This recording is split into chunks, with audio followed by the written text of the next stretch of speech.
Hello दोस्तों, आज तुम लोग को हम मोलारिटी पढ़ाते हैं। हम बताए थे तुम लोग को मोलारिटी तक। आज बात करते हैं मोलालिटी के बारे में, ठीक है। देखो, मोलालिटी मोलालिटी को हम स्मॉल m से डिनोट करते हैं और मोलारिटी को कैपिटल M से। तो मोलालिटी क्या होता है? तो मोलालिटी कहता है कि 1 kg ऑफ सॉल्वेंट में, ध्यान देना कि 1 kg ऑफ सॉल्वेंट में 1 kg ऑफ सॉल्वेंट में या 1000 ग्राम ऑफ सॉल्वेंट में 1000 ग्राम ऑफ सॉल्वेंट में जो number of moles of solute present होगा, जो नंबर ऑफ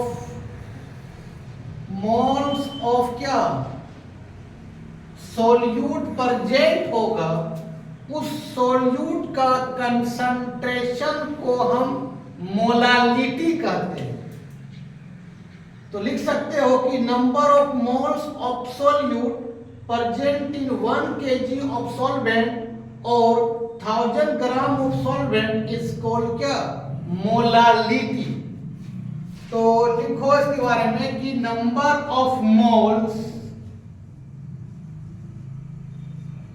लिखो इसके बारे में number of moles of solute, number of moles of solute present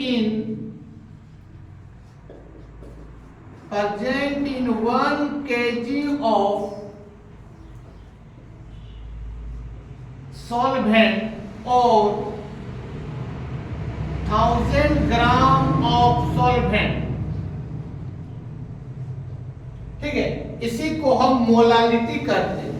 और बताए थे रे भाई मोलालिटी के बारे में कि 1 लीटर ऑफ सॉल्यूशन में जो number of moles of solute present होता है उसको बोलते हैं मोलारिटी, जिसको कैपिटल M से डिनोट करते थे। तो आज बता रहे हैं क्या? मोलालिटी। मोलालिटी इसको स्मॉल m से डिनोट करते हैं। तो मोलालिटी क्या कहता है कि 1 kg ऑफ सॉल्वेंट या 1000 ग्राम ऑफ सॉल्वेंट में जो number of moles of solute present होता है, उस सोल्यूट का कंसंट्रेशन को हम क्या कहते हैं? मोलालिटी कहते हैं। वही लिखे हैं कि number of moles of solute present in 1 kg of solvent और 1000 ग्राम ऑफ सॉल्वेंट, ठीक है। इट इज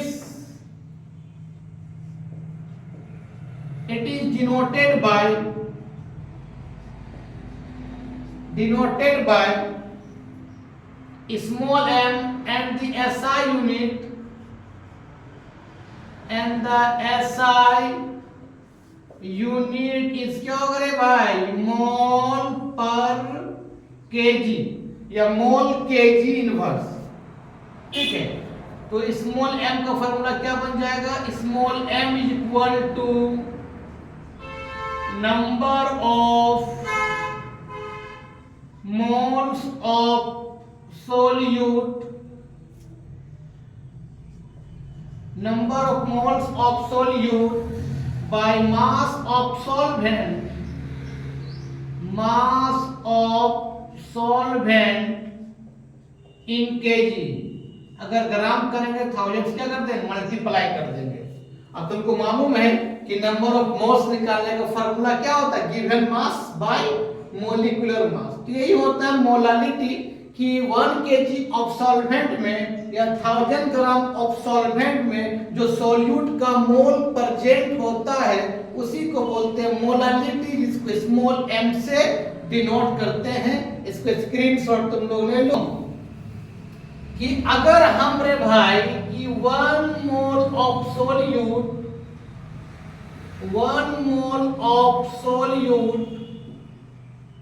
प्रेजेंट इन, अगर 1 मोल सोल्यूट प्रेजेंट होता है, 1 mole of solute present in 1 kg of solvent तो उसको हम लोग क्या बोलेंगे रे भाई, one molal. One molal, molal means molality, और वहां क्या था मोलारिटी में कि 1 mole of solute present in 1 litre of solution. वो क्या बोलते थे, 1 molar. Molar means molarity, molal means molality. Similarly अगर 2 moles of solute, 2 moles of solute present in 1 kg of solvent, तो उसको क्या बोलेंगे रे भाई, 2 मोलल। मोलल, 2 मोलल कहेंगे, ठीक है। अच्छा एक बात याद रखना, हम वहां बताए थे मोलारिटी में कि टेम्परेचर जो है वॉल्यूम पर डिपेंड करता है, इसलिए तुम टेम्परेचर को बढ़ाओगे तो मोलारिटी में भी चेंज हो सकता है, उसका कंसंट्रेशन घट सकता है या बढ़ सकता है। लेकिन भाई मास जो होता है, मास जो होता है वो टेम्परेचर पर डिपेंड नहीं करता है। मतलब मास डज नॉट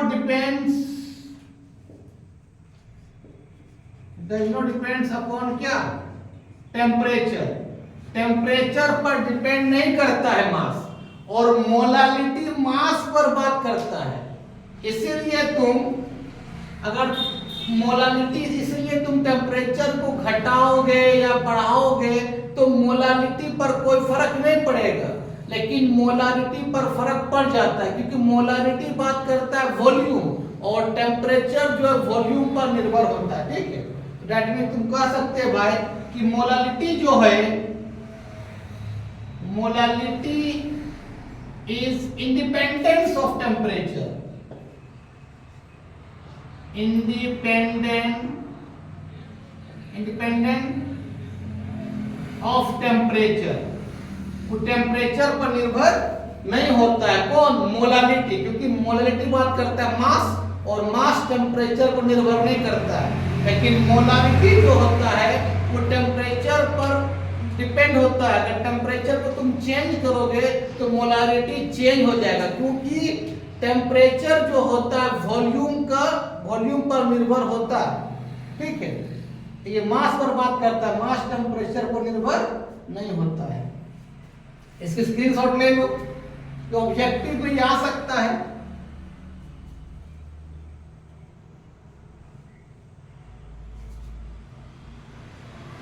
वहां क्या बताए थे भाई कि मोलारिटी जो है, molarity is depend of temperature. क्यों? क्योंकि वॉल्यूम जो होता है, वॉल्यूम जो होता है डिपेंड ऑफ क्या होता है, टेम्परेचर को। अगर तुम टेम्परेचर घटाओगे बढ़ाओगे तो मोलारिटी आपका चेंज हो सकता है, उसका कंसंट्रेशन चेंज हो सकता है, ठीक है। इसको स्क्रीनशॉट ले लो। अब तुम लोग को बात करते हैं नॉर्मलिटी के बारे में, उसके बाद बात करेंगे मोल फ्रैक्शंस के बारे में। नॉर्मलिटी क्या होता है रे भाई? नॉर्मलिटी को हम कैपिटल N से डिनोट करते हैं। अभी तक हमने पढ़ा नंबर ऑफ मोल्स। मोलारिटी क्या करता है? Number of moles of solute present in 1 litre of solution. चलो ठीक है। और मोलालिटी कहता है number of moles of solute present in 1 kg of solvent. यहां तक भी ठीक है।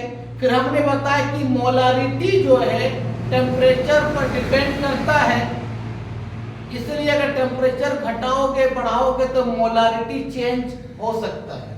लेकिन मोलालिटी जो है टेम्परेचर पर इंडिपेंडेंट है। अगर टेम्परेचर को तुम घटाओगे बढ़ाओगे तो मोलालिटी चेंज नहीं करेगा। लेकिन अभी हम बात करते हैं नॉर्मलिटी के बारे में। तो वहां था नंबर ऑफ मोल्स निकालने का फॉर्मूला था given mass by molecular mass. अब आ गया नॉर्मलिटी क्या होता है। तो नॉर्मलिटी कहता है, इसका डेफिनेशन लिख लो पहले रे भाई, कहता है number of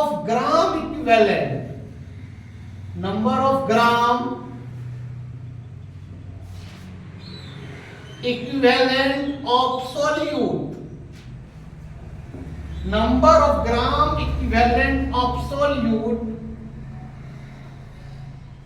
present in 1 liter of solution।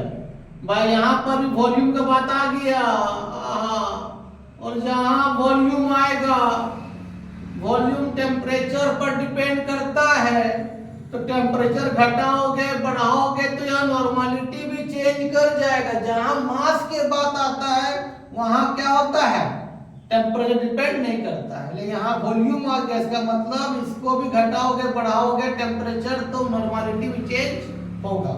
तो number of gram equivalent of solute present in 1 litre of solution,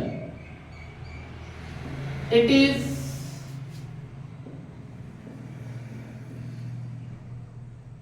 denoted by capital M and the SI unit is gram equivalent per liter। Gram equivalent पर litre ये कहता है कि भाई कि 1 litre of solution में या 1000 ml ऑफ सॉल्यूशन में जो ग्राम इक्विवेलेंट ऑफ सोल्यूट डालेंगे, ग्राम इक्विवेलेंट ऑफ सोल्यूट डालेंगे, उस सोल्यूट का कंसंट्रेशन को हम नॉर्मलिटी कहते हैं। अब सवाल है भाई कि ग्राम इक्विवेलेंट कैसे निकालते हैं। तुमको मालूम था कि नंबर ऑफ मोल्स निकालते थे, given mass by molecular mass, लेकिन अब ग्राम इक्विवेलेंट कैसे निकालेंगे, तो यहाँ थोड़ा सा लिख देते हैं कि ग्राम इक्विवेलेंट का फार्मूला क्या होता है। तो भाई ग्राम इक्विवेलेंट,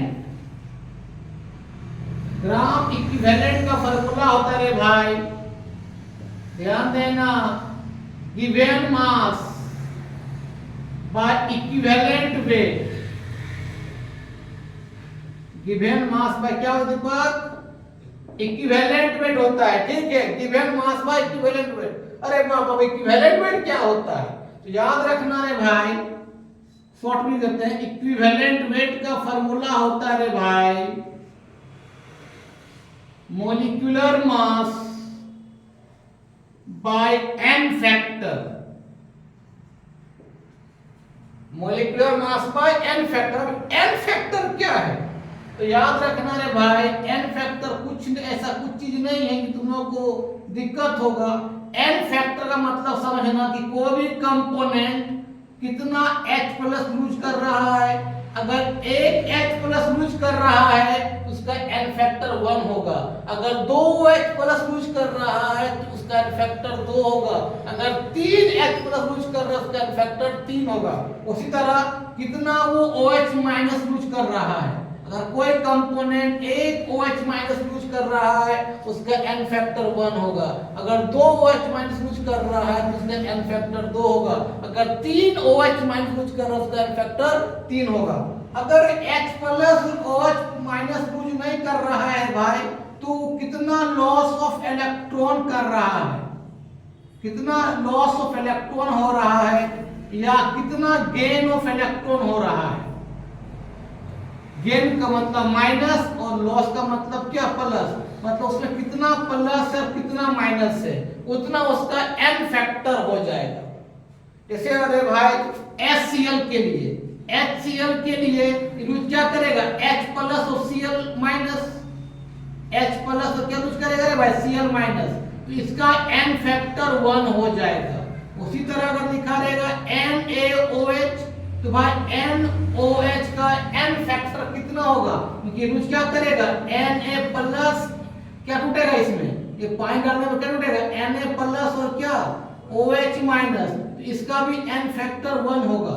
लेकिन तो वहां लिखा रहेगा NaCl, तो ना इसमें H है ना OH है, ना H प्लस लूज करेगा ना OH माइनस लूज करेगा, तो उसका एन फैक्टर कैसे देखेंगे, इसको अगर पानी में डालोगे क्या टूटेगा रे भाई, Na प्लस और Cl माइनस।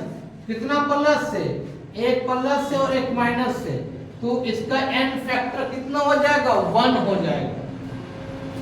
ठीक है, तो n फैक्टर कैसे निकालते हैं, कितना H प्लस कुछ किया या कितना OH माइनस कुछ किया। अगर H प्लस और OH माइनस कुछ नहीं कर रहा है उसके पास कितना चार्ज है, अगर एक चार्ज है, एक प्लस है तो n फैक्टर 1, या एक माइनस है तो n फैक्टर का 1 होगा। अगर दो पॉजिटिव चार्ज है इसका n फैक्टर 2 होगा, अगर दो नेगेटिव चार्ज है उसका n फैक्टर 2 होगा। तो ये फार्मूला होता है ग्राम इक्विवेलेंट का।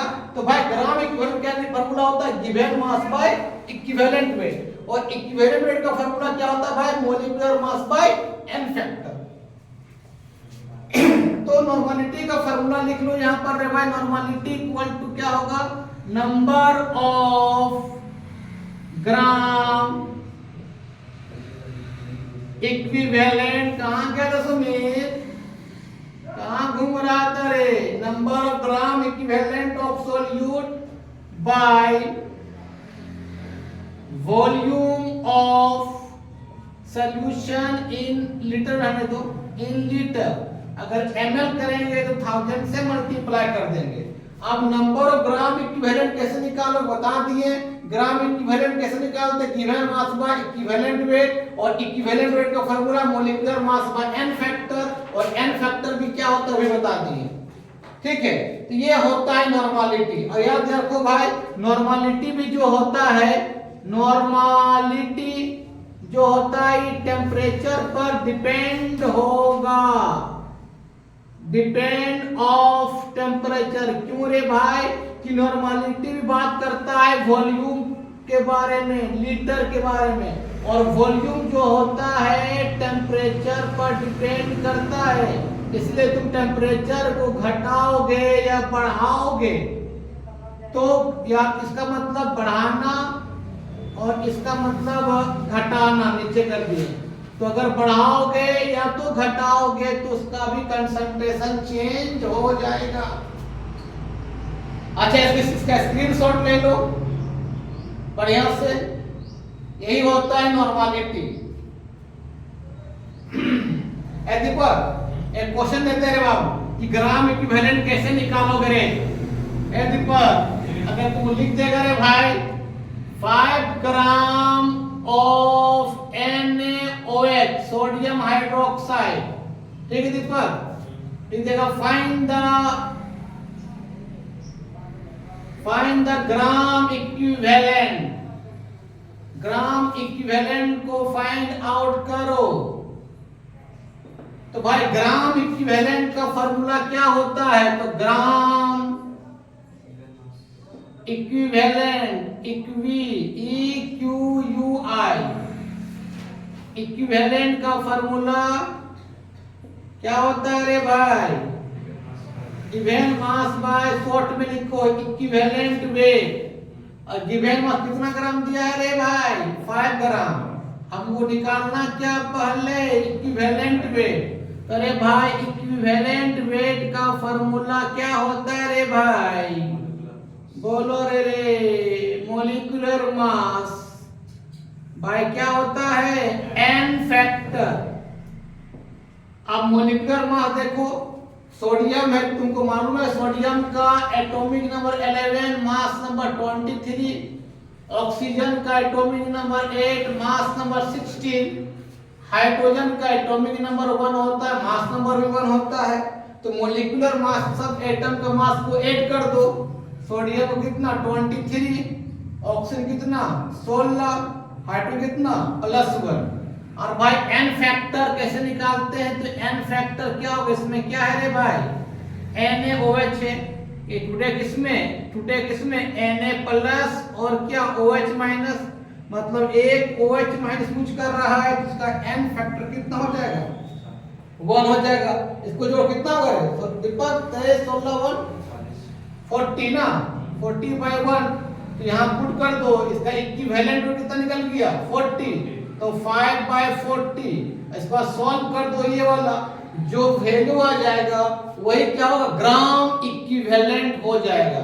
तो इतना याद रखना रे सुमित की नॉर्मलिटी होता है कि number of gram equivalent of solute present in 1 litre of solution को क्या बोलते हैं, नॉर्मलिटी कहते हैं। तुमको बता दिए मोलारिटी क्या होता है, मोलालिटी क्या होता है, नॉर्मलिटी क्या होता है। छोटा सा और एक रिलेशन निकाल लो, relation between normality and molarity. JEE में उससे क्वेश्चन आ सकता है, उस तरह का न्यूमेरिकल दे देता है रिलेशन निकालने के लिए। इसको स्क्रीनशॉट ले लो तुम लोग, एम अच्छा। चलो अब एक थोड़ा सा छोटा टॉपिक लिख लो, उससे क्वेश्चन आ सकता है। सीबीएसई में भी आ सकता है, झारखंड बोर्ड में भी आ सकता है, आईसीएसई बोर्ड में या जेईई नीट में से क्वेश्चन दे सकते हो इस फार्मूला रिलेटेड। तो लिख दो भाई रिलेशन, रिलेशन बिटवीन, शॉर्ट में बिटवीन लिखे हैं, रिलेशन बिटवीन क्या Deepak, normality and molarity. Relation between normality and क्या रे भाई, मोलारिटी। तो याद रखना नॉर्मलिटी इक्वल टू होता है मोलारिटी इनटू एन फैक्टर। क्या होता है, नॉर्मलिटी इक्वल क्या होता है, मोलारिटी इनटू एन फैक्टर। और नॉर्मलिटी क्या होता है, number of gram equivalent of solute present in 1 litre of solution. और molarity number of moles of solute, number of moles of solute present in 1 litre of solution. और दोनों बात करता है वॉल्यूम पर। जहां वॉल्यूम आ जाएगा वो टेम्परेचर पर डिपेंड करेगा। तो टेम्परेचर घटाओगे बढ़ाओगे तो कंसंट्रेशन चेंज आ जाएगा। लेकिन जहां मास आ गया, मास टेम्परेचर पर डिपेंड नहीं करता है। उस समय टेम्परेचर को तुम चेंज करोगे तो उसका कंसंट्रेशन पर चेंज नहीं होगा। इस चीज को याद रखना। अब बात करते हैं मोल फ्रैक्शंस के बारे में, ठीक है। इसके स्क्रीनशॉट ले लेना, हम न्यूमेरिकल ही बताएंगे। पहले हम मोलारिटी, नॉर्मलिटी, मोल फ्रैक्शन है ना, mass percentage, volume percentage, weight by volume percentage, parts पर मिलियन, इतना बताते हैं। उसके बाद एनसीईआरटी का क्वेश्चन को सॉल्व करा देंगे, तब पढ़ाएंगे तुम लोग solubility, Henry law, Raoult law, है ना। चलो तो आराम से पढ़ो जल्द। अब बात करते हैं मोल फ्रैक्शंस के बारे में। मोल फ्रैक्शंस क्या होता है, देखो फ्रैक्शन का मतलब सबको मालूम है, रेशियो होता है। और किसी का भी रेशियो निकालोगे उसका यूनिट नहीं होता है, इसलिए मोल फ्रैक्शंस का कोई यूनिट नहीं होता है। अच्छा, मोल फ्रैक्शन रिप्रेजेंट करते हैं उसको काय से करते, इस तरह लिखा था काय, उसको तुम एक्स भी बोल सकते, कोई दिक्कत नहीं, काय या एक्स ही बोल सकते हो। अच्छा, मोल फ्रैक्शंस क्या है, फ्रैक्शंस की मींस रेशियो। सुनो रे भाई कि अगर मान ले एक कंपोनेंट है, राहुल ध्यान दो, एक कंपोनेंट है, एक कंटेनर है। अरे भाई इस कंटेनर में सॉल्वेंट है, सॉल्वेंट किसको बोलते हैं राहुल, जिसका नंबर ऑफ मोल सॉल्यूशन में ज्यादा होता है। और एक सॉल्यूट है इसका नंबर ऑफ मोल्स कम होता है, कहां पर, सॉल्यूशन में, तो क्या बोलते हैं सॉल्यूट। उसको हमने क्या माना रे भाई, बी माना। दोनों मिला, दोनों मुल्ला मिला आपस में और क्या बना दिया, क्या बन गया, सॉल्यूशन। तो बोलेगा बता भाई इस सॉल्यूशन में सॉल्यूट का मोल का क्या रेशियो है, या इस सॉल्यूशन में सॉल्वेंट का मोल का क्या रेशियो है, तो उसी को बोलते हैं मोल फ्रैक्शंस। और जिसका मोल फ्रैक्शन निकालेंगे उस कंपोनेंट का नंबर ऑफ मोल्स ऊपर by total number of moles present in the solution, ठीक है। अगर मान ले बोलेगा भाई इस सॉल्यूशन में सॉल्यूट का मोल फ्रैक्शंस क्या होगा, तो काय या x बोलो कोई दिक्कत नहीं है, काय किसका निकाल रहे हैं, मोल फ्रैक्शन किसका निकाल रहे हैं, b का। तो जिसका मोल फ्रैक्शन निकालोगे उसका नंबर ऑफ मोल्स ऊपर, Nb मान लिए सॉल्यूट का नंबर ऑफ मोल्स है और Na number of moles of क्या है, सॉल्वेंट है। तो मोल फ्रैक्शंस ऑफ B निकालेंगे तो number of moles of B by number of moles of A plus number of moles of क्या हो जाएगा, B हो जाएगा। सिमिलरली दीपक अगर मोल फ्रैक्शंस A का निकालेंगे तो जिसका मोल फ्रैक्शन निकालेंगे उसका नंबर ऑफ मोल्स कहां होगा, ऊपर, by total number of moles present in the solution. तो क्या हो जाएगा रे भाई, Na प्लस Nb। आया समझ में। तो मोल फ्रैक्शन क्या कहता है दीपक कि एक सॉल्यूशन है उसमें सॉल्यूट का या सॉल्वेंट का मोल का क्या रेशियो है, उसी क्या बोलते हैं, मोल फ्रैक्शन। तो भाई हमने बोला कि एक कंटेनर में सॉल्यूट भी है और सॉल्वेंट भी है। हमको अगर सॉल्यूट का मोल फ्रैक्शन निकालना है तो सॉल्यूट का नंबर ऑफ मोल्स ऊपर by total number of moles present in the solution. अगर हम लोग सॉल्वेंट का नंबर ऑफ मोल निकालना है तो सॉल्वेंट का नंबर ऑफ मोल, सॉल्वेंट का मोल फ्रैक्शन निकालना है, सॉल्वेंट का नंबर ऑफ मोल्स कहां चला जाएगा, ऊपर, by total number of moles. आया समझ में। और याद रखना मोल फ्रैक्शन क्या है, यहाँ पर A और B है, मतलब सॉल्वेंट का मोल फ्रैक्शन कितना, सॉल्यूट का मोल फ्रैक्शन। तो मोल फ्रैक्शन का सब हमेशा 1 होता है। तो mole fractions of A plus mole fraction will be कितना होगा रे, विल बी कितना हो जाएगा, 1 हो जाएगा। अगर यहाँ से B निकालेंगे तो कितना हो जाएगा, 1 माइनस x से। अगर x, अच्छा x से बोलो या काय बोलो बात बराबर है। अगर हम लोग B निकालेंगे तो रे 1 माइनस xb। आया समझ में। तो इसे बोलते हैं मोल फ्रैक्शन। तो इसको डिफाइन थोड़ा कर लो। हाँ क्या लिखो, it is the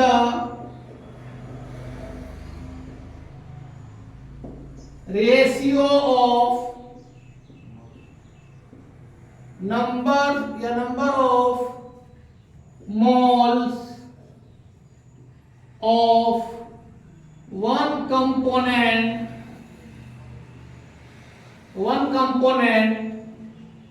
to the total number of components present in the, कहां पर रे, in the solution। इसी को बोलते हैं मोल फ्रैक्शन। डिफाइन लिख लो, it is the ratio of number of moles of one component to the total number of component present in the solution को बोलते हैं मोल फ्रैक्शन। अच्छा इसका और एग्जांपल लेते हैं। मान लेते हैं कि याद रखना कोई भी सॉल्यूशन अगर होगा उसमें सॉल्वेंट एक ही होगा। सॉल्यूट को तुम 2 ले सकते हो, अगर सॉल्यूट 2 होगा तो टर्शियरी सॉल्यूशन और सॉल्यूट 3 होगा तो क्वाटरनरी सॉल्यूशन। तो भाई सॉल्वेंट एक ही होता है, सॉल्यूट को तुम चेंज कर सकते हो। हमने मान लिया एक सॉल्यूशन है रे भाई, उसमें सॉल्वेंट A है, इसका सॉल्यूट जो है B और क्या है, C है, 2 सॉल्यूट। तो बोल देगा कि भाई मोल फ्रैक्शन किसका निकालो, A का। जिसका मोल फ्रैक्शन निकालेंगे उसका नंबर ऑफ मोल्स ऊपर, तो number of moles of Na by total number of moles per in the solution. कौन कौन है यहाँ पर, A है, B और C है। तो क्या हो जाएगा, number of moles of A plus number of moles of B plus number of moles of C। Similarly निकालने बोलेगा मोल फ्रैक्शन B का निकालो। जिसका मोल फ्रैक्शन निकालेंगे उसका नंबर ऑफ मोल्स कहां चला जाएगा, ऊपर, बाय क्या होगा बता दीपक, Na plus Nb plus Nc। अगर निकालेंगे किसका मोल फ्रैक्शन, किसका निकालेंगे, C का, तो number of moles of C by number of moles of A, number of moles of B and number of moles of C। और जितना भी रहेगा कंपोनेंट सॉल्यूशन में सबका मोल फ्रैक्शन वैल्यू कितना होगा, 1। मतलब mole fractions of A, mole fractions of B, mole C कितना होगा 1 होगा। अगर यहाँ से x मोल फ्रैक्शन a निकालेंगे तो 1 माइनस क्या होगा mole fractions b and mole fractions of c। तो ये होता है मोल फ्रैक्शंस के बारे में। तो पूछेगा मोल फ्रैक्शन क्या है, बोला सर एक सॉल्यूशन में सोल्यूट और सॉल्वेंट का क्या रेशियो है, मोल का क्या रेशियो है, उसी बोलते हैं मोल फ्रैक्शन। और मोल फ्रैक्शन का कोई यूनिट नहीं होता। क्यों नहीं होता भाई, क्योंकि भाई यहाँ बात करते हैं किसके बारे में, फ्रैक्शन के बारे में, इसलिए कोई रेशियो, फ्रैक्शन मतलब क्या होता है रेशियो, और रेशियो कोई यूनिट नहीं होता है। और जिस कंपोनेंट का मोल फ्रैक्शन निकालेंगे सॉल्यूशन में उसका नंबर ऑफ मोल्स ऊपर by total number of moles present in the solution. याद रखना भाई, एक चीज और चीज याद रखो कि mole fraction of the solution जो होता है, mole fraction of the solution directly होता है mass of the solution, mass of the solution, मतलब mole fraction of the solution को मास ऑफ द सॉल्यूशन कह सकते हैं। इसका मतलब यहाँ बात क्या करता है, मास का। अगर जहां मास का आ जाएगा तो टेम्परेचर पर निर्भर नहीं करेगा, अगर टेम्परेचर को तुम घटाओ बढ़ाओगे तो कोई फर्क नहीं पड़ेगा। तो मोल फ्रैक्शन ऑफ द सॉल्यूशन को क्या बोल सकते हैं, मास ऑफ द सॉल्यूशन। चलो तो ये था मोल फ्रैक्शंस के बारे में। सबसे पहला अब यहाँ होता है कि मास परसेंटेज। मास परसेंटेज को वेट बाय वेट कहते हैं। केमिस्ट्री में मास वेट लगभग सेम मानो, फिजिक्स में मास वेट अलग अलग होता है। तो mass percentage weight by weight, by इसमें जो सॉल्यूट जो होगा वो भी ग्राम में होगा और सॉल्वेंट भी होगा, तो किसमें होगा रे भाई, ग्राम में। ठीक है, तो मास परसेंटेज को मान लेते हैं, एग्जांपल समझाते हैं कि मान लेते हैं तेरे पास क्या है 100 ग्राम सॉल्यूशन है। कितना 100 ग्राम सॉल्यूशन है। तो 100 ग्राम सॉल्यूशन में अगर मान लेते हैं हमने यहां पर 10 ग्राम ऑफ सोल्यूट को डाल दिए, तो भाई यहां तुमको मालूम है कि सोल्यूट प्लस सॉल्वेंट क्या होता है, सॉल्यूशन। तो सोल्यूट कितना दिया हुआ है 10 ग्राम और सॉल्वेंट नहीं दिया हुआ है, और आपका सॉल्यूशन कितना ग्राम दिया है भाई 100 ग्राम। तुम यह सॉल्वेंट निकाल सकते हो कि सॉल्वेंट कितना हो जाएगा, बताओ 100 माइनस 10 कितना हो जाएगा 90 ग्राम हो जाएगा। चलो तो भाई अगर पूछेगा कि भाई इस सॉल्यूशन में सॉल्यूट का मास परसेंटेज क्या होगा या सॉल्वेंट का मास परसेंटेज क्या होगा, जिसका मास परसेंटेज निकालेंगे उसका वेट को ऊपर लिखो by total mass of the solution into 100।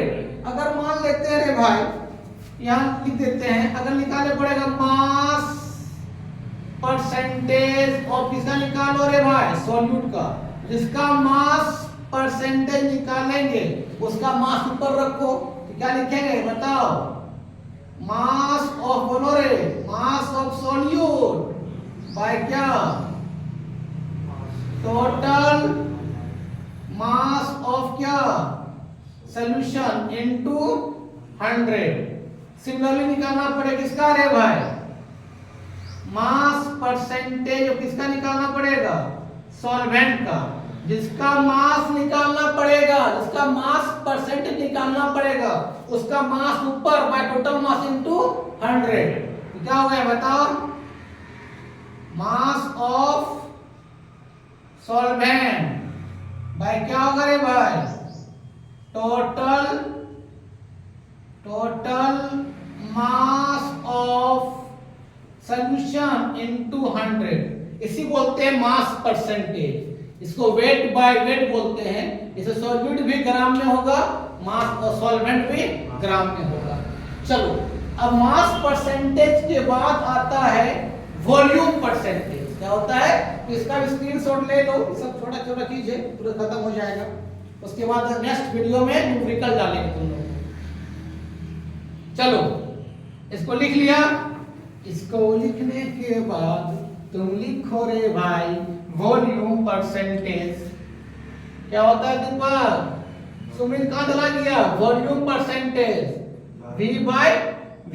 तो वॉल्यूम परसेंटेज कुछ नहीं है कि मान लेते दोनों वॉल्यूम, देखो वॉल्यूम परसेंटेज मान लेते हैं रे भाई कि तेरे पास वॉल्यूम 1000 ml है। 1000 ml ऑफ क्या? सॉल्यूशन। कितना है? 1000 ml मान लिए हमने, लेट अस एज्यूम, मान लिए तेरे पास कितना है? 1000 ml ऑफ क्या है? सॉल्यूशन है। मान ले 1000 ml ऑफ सॉल्यूशन में हमने मान लिए 10 ml ऑफ सोल्यूट डाल दिया। क्या वॉल्यूम बाय वॉल्यूम बात करता है? मतलब यहां सोल्यूट भी ml में होगा, सॉल्वेंट में ml। याद रखना वॉल्यूम बाय वॉल्यूम में सोल्यूट भी किस में लिखेंगे? ml में, ये वॉल्यूम का बात कर रहा है। और सॉल्वेंट भी किस में होगा? ml में होगा। तो ये मान लिए 100 ml ऑफ सॉल्यूशन है, उसमें कितना देखो ना 10 ml ऑफ सोल्यूट क्या कर दिए? डाल दिए। तो बोलेगा भाई सोल्यूट का निकालो वॉल्यूम परसेंटेज। तो जिसका वॉल्यूम परसेंटेज निकालेंगे उसका वॉल्यूम ऊपर by total volume into 100।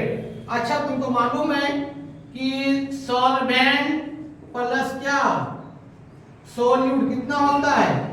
Solution. कितना सोल्यूट कितना है बताइए? 100 ml है, सोल्यूट कितना है बताओ? 10 ml।